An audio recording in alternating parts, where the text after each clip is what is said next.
Baik, selamat siang Ibu Dita. Selamat siang, Bu Lucy. Terima kasih atas waktunya Ibu Dita sudah menyempatkan waktu bertemu dengan saya untuk pra-observasi atau pra-supervisi pembelajaran yang akan Ibu Dita lakukan. Nah, Ibu Dita, bagaimana kabarnya? Alhamdulillah baik. Bu Lucy sehat? Sehat juga, syukurlah dalam keadaan sehat juga ya Ibu Dita. Nah, Ibu, di sini kan Ibu akan melaksanakan pembelajaran yang akan disupervisi. Nah, kira-kira materi atau mata pelajaran apa yang ingin Ibu Dita angkat? Baik, Bu Lucy, rencananya saya akan mengambil mata pelajaran matematika. Materinya tentang penjumlahan. Oh baik. Nah, dari mata pelajaran matematika dan materi penjumlahan itu apa tujuan pembelajaran yang ingin Ibu Dita capai dalam pembelajaran nanti? Ada 2 tujuan pembelajaran yang ingin saya capai ketika supervisi nanti. Yang pertama adalah setelah siswa dan guru mengamati permasalahan yang ditampilkan dalam tayangan presentasi dan bertanya jawab, siswa dapat mengidentifikasi cara melakukan operasi hitung penjumlahan menggunakan benda-benda konkret sampai 20 dan lebih. Yang kedua, setelah siswa melakukan diskusi, siswa dapat merumuskan cara melakukan operasi hitung penjumlahan menggunakan benda-benda konkret sampai 20 dengan tekun. Nah, dari 2 tujuan pembelajaran tersebut yang sudah Ibu Dita jelaskan,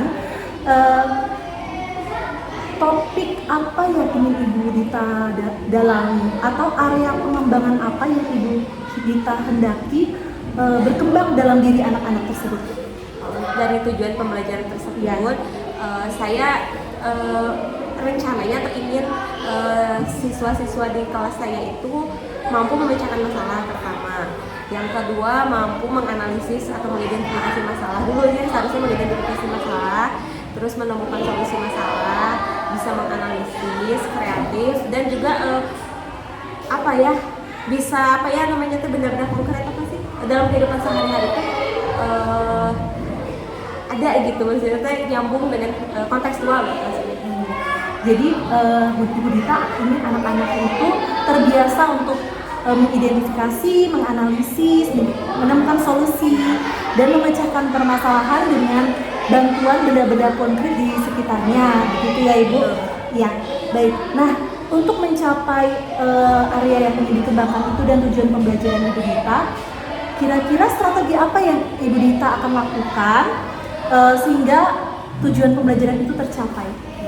Rencananya saya akan menggunakan strategi pertama pemilihan model pembelajaran, yaitu saya akan menggunakan model problem based learning (PBL). Jadi mengikuti sintaks-sintaksnya ya, mulai dari mengidentifikasi masalah. Nah, mengidentifikasi masalahnya itu nanti melalui sebuah soal cerita, nanti akan dibuat dalam bentuk LKPD. Nah, dari LKPD itu nanti siswa akan menganalisis atau mengidentifikasi masalahnya bersama dengan kelompoknya. Nah, setelah itu saya sebagai guru memfasilitasi siswa menggunakan benda-benda konkret untuk memecahkan masalah dari hasil analisis siswa gitu, sehingga nanti selain siswa bisa berdiskusi bersama teman-temannya, juga ada media bantu yang siswa gunakan untuk membantu menemukan solusi permasalahan itu sendiri. Wah, keren sekali ide dari Bu Dita. Nah, kira-kira pembelajaran ini akan diterapkan kapan oleh Bu Dita? Rencananya sih minggu depan dulu sih. Iya, nanti berarti tindak lanjut kita setelah pembelajaran atau setelah supervisi kita akan bertemu lagi ya Ibu Dita ya, untuk merefleksikan untuk ini pembelajaran yang sudah dilangsungkan oleh Ibu Dita. Baik Ibu Dita, terima kasih atas waktunya. Apakah ada lagi yang ingin Ibu Dita ceritakan atau mau yang dibagikan? Tidak, terima kasih. Mohon doain aja semoga tujuannya bisa tercapai. Amin. Terima kasih atas waktunya ya Ibu Dita. Semoga nanti pembelajaran supervisinya dilancarkan, disukseskan, dan juga anak-anak bisa mencapai tujuan pembelajaran yang Ibu Dita harapkan. Terima kasih Ibu Dita. Selamat siang.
Nyanyian yang sudah kita lakukan berhubungan dengan apa anak-anak? Betul, tentang penjumlahan. Hari ini kalian akan belajar cara merumuskan penjumlahan.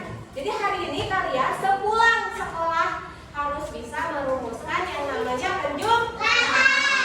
Tapi kita kan sudah pernah menuliskan berbagai cara penjumlahan.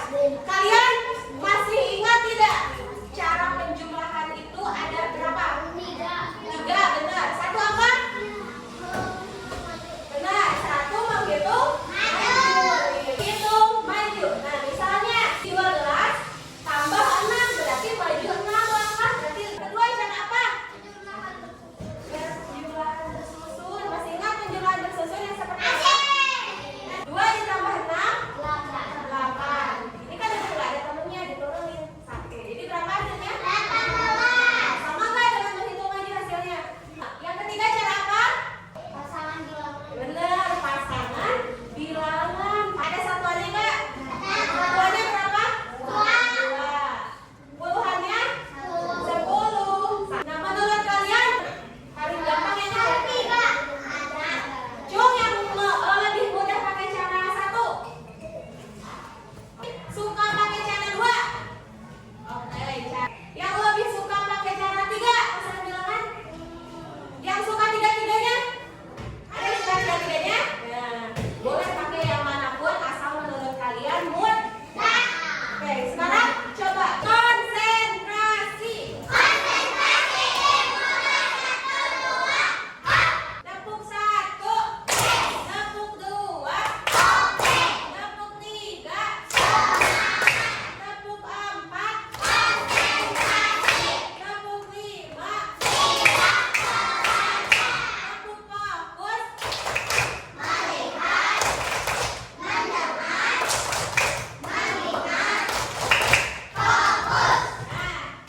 itu cara yang kemarin ya, tentang berbagai cara menggunakan penjumlahan. Hari ini kalian akan merumuskan penjumlahan dengan cara apa?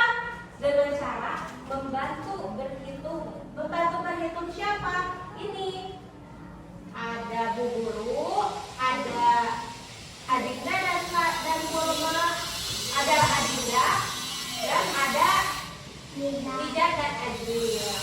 Nah, nanti Ibu akan bagikan ke setiap kelompok. Sekarang kita baca dulu bersama-sama ya.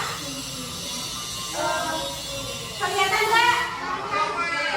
Kita hitung baca bersama. 1, 2, 3.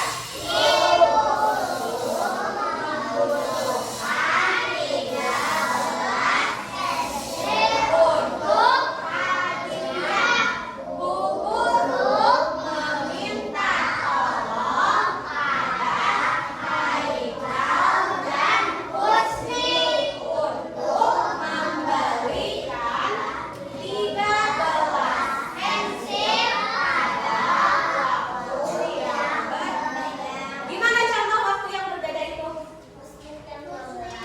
Ya, benar. Misalnya mesti jam 12, Aika jam 3. Terus kira-kira berapa banyak pensil yang diberi Haikal dan Kursi masing-masing? Nah, tadi kata Nafisa, Haikal jam 12. Nah, sama Bu Guru disuruhnya beli berapa? Terus Husni jam 3 disuruh beli berapa? Nanti jumlahnya jadi berapa? 13. Bisa? Nah, Ibu akan kasih lembar kerjanya. Kalian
dihitung ya.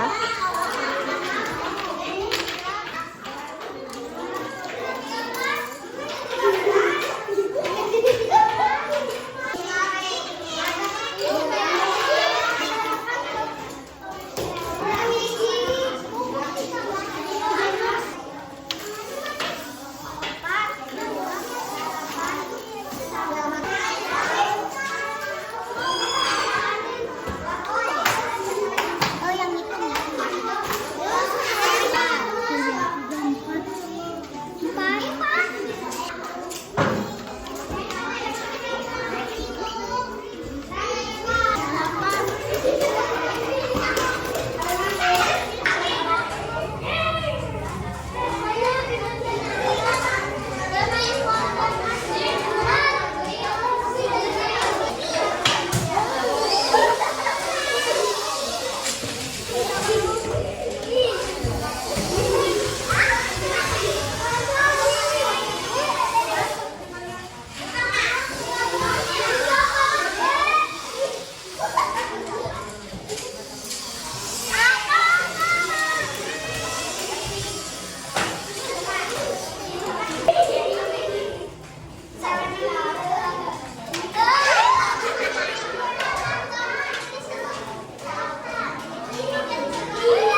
sudah bisa merumuskan penjumlahan berapa?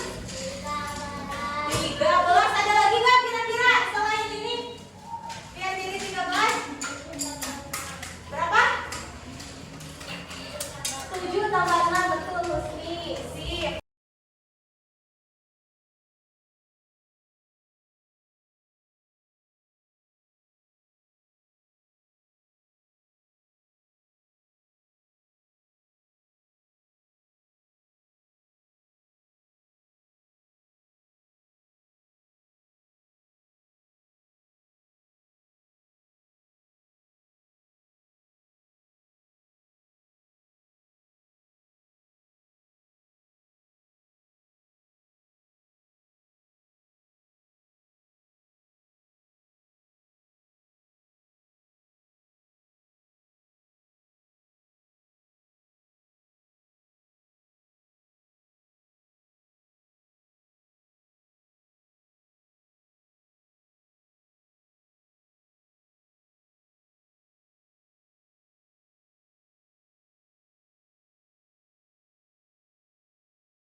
Oke, berarti kalian juga sudah berhasil merumuskan penjumlahan 15. Ada lagi yang bisa menyebutkan?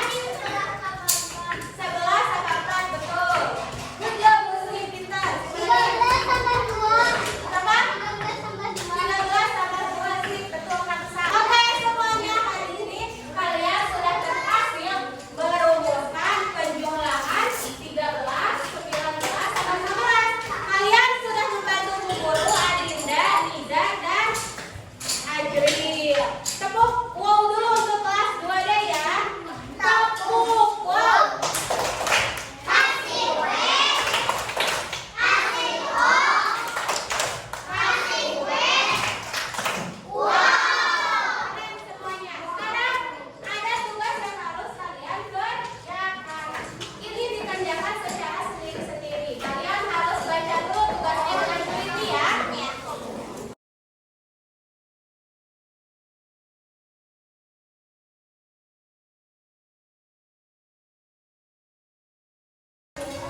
Yang teliti ya.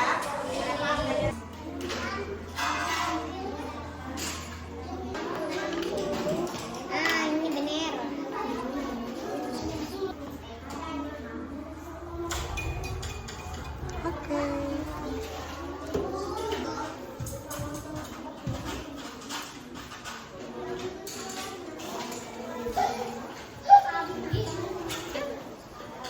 Yang tambah 9.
Kelas 2, Dek. Oke, hadirin sekalian sudah berhasil merumuskan penjumlahan. Tepuk tangan dulu.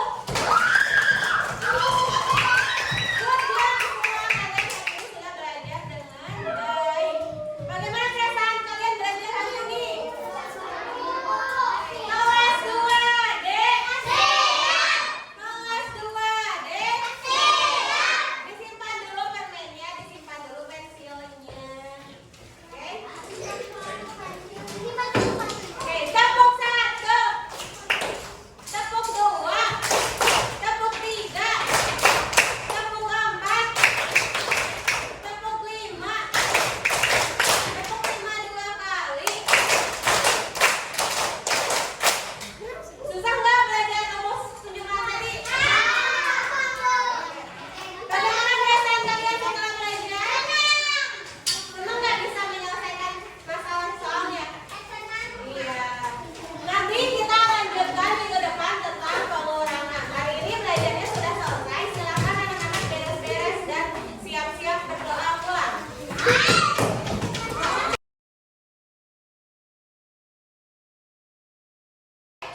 Hari ini berdoa pulang oleh siapa? Oke, Siti Nafisa, silakan siap-siap berdoa. Harus rapi ya, harus sudah rapi di mejanya, alat tulisnya harus sudah disimpan, dirapikan dulu. Kalau belum siap pulang tidak akan berdoa. Sok.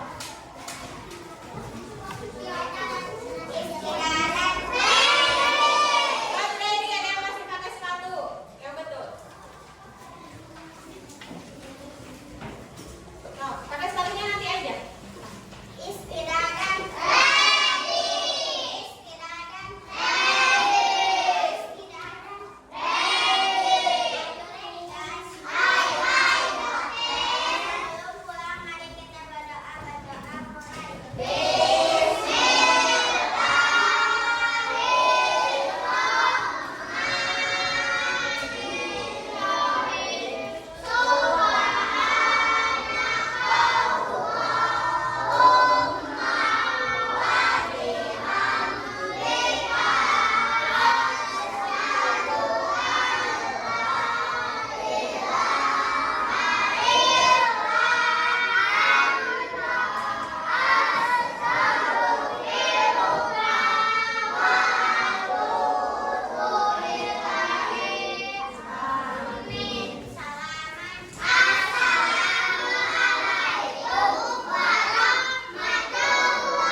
Waalaikumsalam warahmatullahi wabarakatuh. Hilang apa? Sama-sama semuanya, salam untuk keluarga di rumah ya. Hati-hati pulangnya. Terima kasih. Yang rapi boleh pulang duluan ya.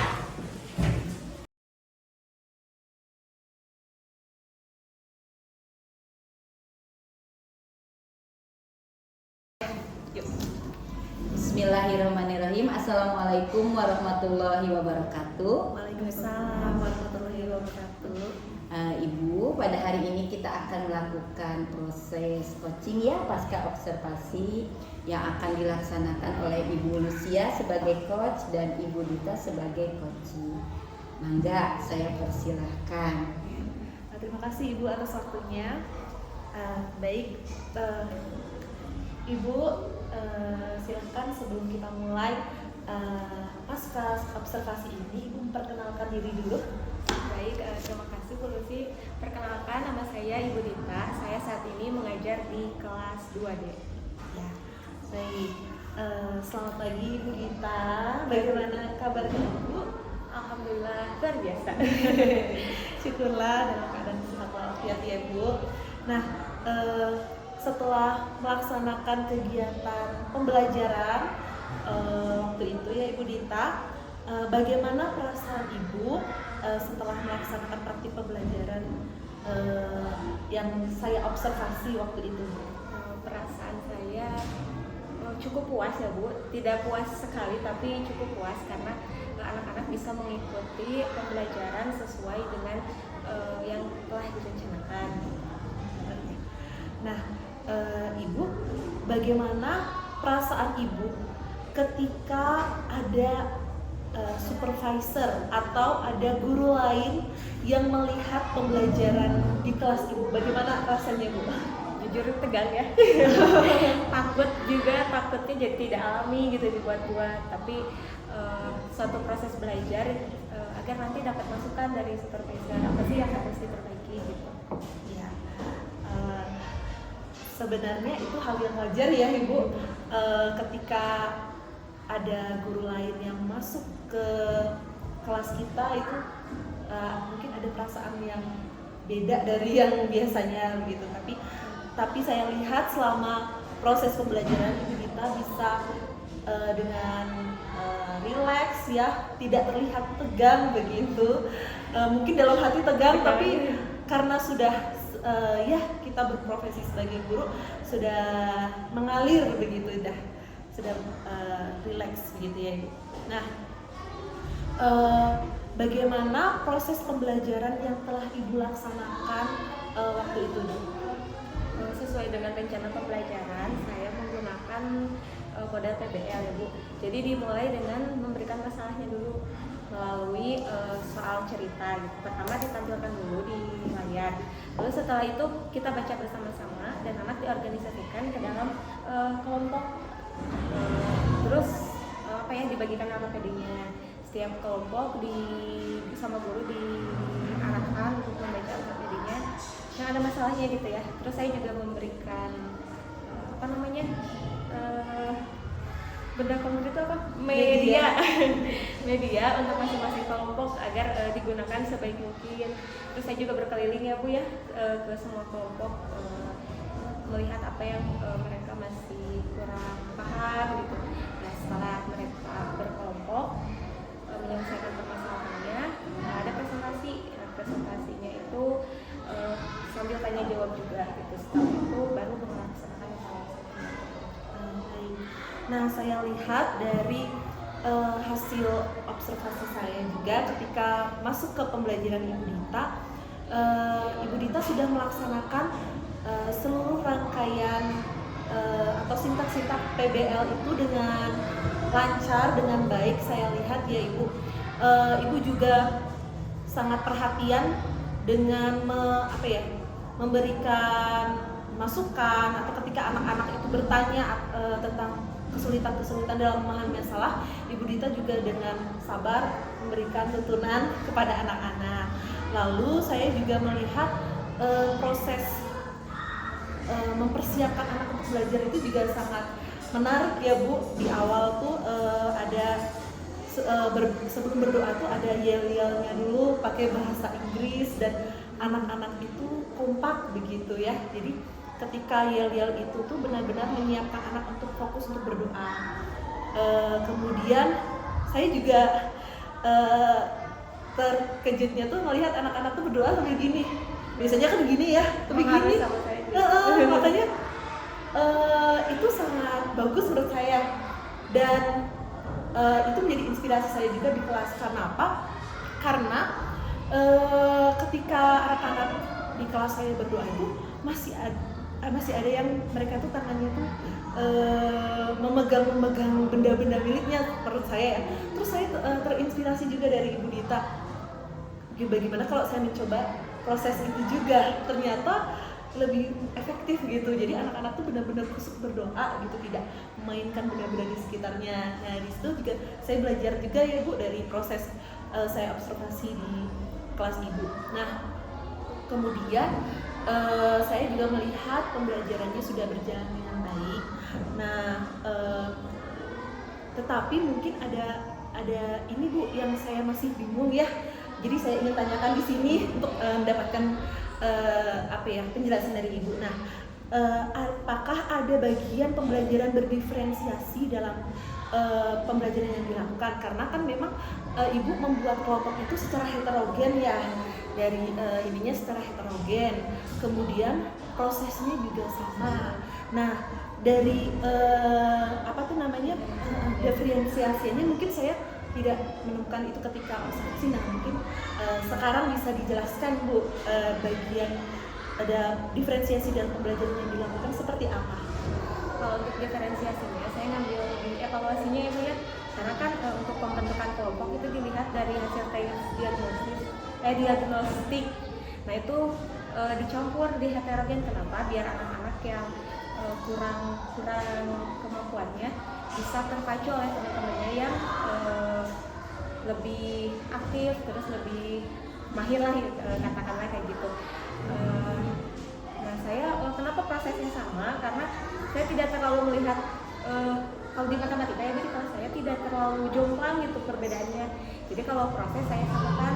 Nah untuk evaluasinya mungkin karena ada beberapa siswa saya yang belum lancar membaca, jadinya itu ada 2 tipe soal, sebenarnya 1 soal, cuman di atasnya itu cuman hanya memecahkan masalah tapi dalam bentuk mewarnai gitu. Jadi mencari penjumlahan tapi diwarnai aja. Yang di bawahnya permasalahannya itu ada pakai soal ceritanya. Nah, anak-anak yang kesulitan untuk membaca boleh mengerjakan yang atasnya aja. Tapi kalau ada sih anak yang dia tuh belum bisa baca tapi kayak aku kayaknya bisa ngerjain ini apa, jadi ada yang nanyain ke teman gitu. Tapi sebenarnya bisa anak itu tuh kayak gitu. Oh iya, berarti diferensiasinya dalam bentuk produk ya. Ya, betul sekali Bu Dita. Memang saya melihat di lembar evaluasi ada dua permasalahan begitu ya. Nah, berarti di diferensiasi produk ini atau dalam evaluasi itu Bu Dita memberikan pilihan pada murid-murid ya, apabila anak-anak belum bisa membaca dengan lancar, belum bisa memahami bacaan dengan baik, mereka boleh memilih untuk sampai di kegiatan pemecahan masalah dengan cara mewarnai saja. Nah, ketika anak-anak yang sudah bisa membaca, sudah membaca, itu boleh lanjut ke tangga selanjutnya. Tapi ada juga mungkin anak yang mencoba, udah selesai yang kasus pertama, mencoba pengen yang kasus kedua, gitu. minta tolong temennya untuk dibacain atau tanya ke Bu Dita, dan mereka ternyata bisa juga, ada yang bisa juga gitu. Berarti sudah jelas diferensiasinya ada di diferensiasi produk ya. Nah, dari proses pembelajaran yang sudah Ibu laksanakan itu, apakah ada hambatan yang terjadi selama proses pembelajaran untuk mencapai tujuan pembelajaran Ibu Dita? Hambatannya ini kan tujuannya tuh kan biar anak-anak tuh bisa memecahkan masalah gitu ya. Tapi setelah dievaluasi secara individu, beberapa siswa ternyata ketika baca soal yang tadi soal cerita ya Bu, meskipun bisa baca kadang-kadang susah memahaminya gitu. Jadi harus sama kita lagi dijelasin, mungkin pemahaman anak-anak terhadap bacaan itu mungkin yang jadi hambatan. Oh iya, jadi ketika kelompok mungkin mereka saling membantu ya. Ini tuh maksudnya apa, mereka saling bantu, ada yang bisa juga, ada yang ngerjain bersama juga begitu ya. Tapi ketika evaluasi mengerjakan individu itu ada murid yang mungkin bisa membaca tapi kurang bisa memahami bacaannya, pemahamannya ya. Nah, itu yang menjadi hambatan untuk mencapai tujuan pembelajaran. Nah, dari hambatan itu, solusi apa yang hendak Ibu ingin lakukan ke depannya sehingga pembelajaran nanti lebih baik lagi begitu? Mungkin kebiasaan kali ya Bu ya, kebiasaan untuk memberikan soal-soal bacaan. Jadi anak-anaknya sama gurunya coba baca dulu sebelum bertanya bisa atau enggak gitu. Jadi dikasih waktu, misalnya jangan dulu bertanya ke ibu guru sebelum kalian membaca soalnya gitu. Kalau misalkan selama 10 menit mereka masih belum ngerti juga boleh. Mungkin itu ya, berarti ingin melaksanakan proses PBL ini sesering mungkin ya Bu. Ya. Nah, dengan pembiasaan pemecahan masalah itu dari soal-soal cerita yang dekat dengan anak, mungkin dari kegiatan pembelajaran matematika, mereka pun nanti bisa memahami masalah-masalah lain di luar pembelajaran matematika ya, selain benar harus kontekstual juga Bu. Ya baik. Nah, selanjutnya ini mungkin pertanyaan terakhir saya, Ibu Dita. Kedepannya apa yang ingin Ibu kembangkan dari kompetensi murid itu agar pembelajaran di kelas itu semakin, atau dari diri Ibu ya, bisa dari kompetensi murid yang ingin dikembangkan lebih lanjut itu apa, atau mau dari Ibu juga boleh, agar pembelajaran di kelas itu semakin menarik dan semakin bermakna. Berat ya. kalau mungkin untuk perkembangan sebagai guru mungkin akan terus belajar ya Bu. Salah satunya mungkin bisa berkonsultasi atau sharing sama Bu Lucy mungkin yang pengalamannya jauh ya. Bagus juga Bu Lucy itu ngajarnya suka bikin apa sih banyak inspirasi gitu. Sama teman-teman yang lain juga di kelas juga ya Bu, di Kombel ya, di Kombel. yang mengaktifkan Kombel juga ya Bu Dita ya. Mungkin tuh untuk yang pribadinya ya Bu ya, untuk yang diri sebagai guru. Terus untuk siswa mungkin mencoba untuk meskipun baru kelas 2 tapi pengennya teh bisa ya memecahkan masalah tadi, salah satunya apa ya, melalui permasalahan-permasalahan yang dekat dengan keseharian siswa. Iya, jadi memang fokus ke tujuan kembali lagi fokus ke tujuan pembelajaran yang ingin diangkat Ibu Dita ketika observasi, yaitu ingin agar murid-murid itu lebih kritis ya, kritis, kemudian mereka juga bisa mengidentifikasi masalahnya dari suatu soal cerita gitu, kemudian bisa memecahkan masalah yang terlebih secara individu ya Bu maupun secara kelompok. Nah mungkin apa ya, evaluasi dari proses pembelajaran yang Ibu Dita sudah lakukan, saya merasa pembelajaran yang sudah dilakukan itu sudah sangat baik Bu, sudah lancar ya dari awal sampai akhir, kemudian alokasi waktunya juga sudah sesuai dengan rencana pembelajarannya, sintak-sintak dalam problem based learning-nya juga sudah terlihat semuanya Bu. Mungkin tadi yang pertanyaan saya tentang bagian mana pembelajaran diferensiasinya sudah dijelaskan juga secara jelas oleh Ibu Dita, sehingga proses pembelajaran itu juga sudah sangat baik menurut saya Ibu. Ya, terima kasih atas waktunya dari Ibu Dita, dan terima kasih sudah menjadi guru yang menginspirasi juga ya. Kita saling belajar ya. Saya juga ketika melakukan observasi di kelas Ibu Dita, saya belajar juga dari Ibu Dita teknik-teknik, kemudian mungkin ada yel-yel atau lagu-lagu yang baru yang bisa saya terapkan juga gitu. Semoga kedepannya semakin sukses untuk Ibu Dita, amin, sehat dan bahagia selalu. Terima kasih. Mungkin ini saja Ibu kegiatan pasca observasi yang boleh saya lakukan. Terima kasih atas perhatian dari Ibu Neneng sebagai PT saya juga, dan semoga kedepannya nanti Ibu juga bisa memberikan masukan kepada saya. Terima kasih. Assalamualaikum warahmatullahi wabarakatuh. Waalaikumsalam.